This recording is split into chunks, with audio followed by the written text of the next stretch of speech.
যে বয়সে পৌঁছে তোমাকে চেনা উচিত ছিল তার বেশ কিছুটা আগেই আমি চিনে ফেলেছিলাম তোমাকে।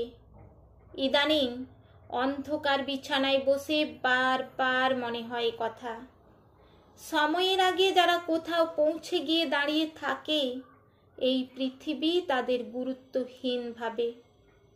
বরাবর গুরুত্বপূর্ণ মানুষেরা সব সময় দেরি করে আসে, তবেই না তাদের কথাবার্তায় ফুটে ওঠে ব্যস্ততা।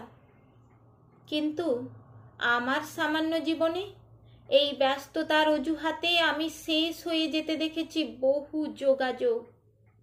শান্ত শব্দটাকে ক্রমশ বিপজ্জনক হতে দেখেছি ওপার থেকে উত্তর আসার অপেক্ষায়।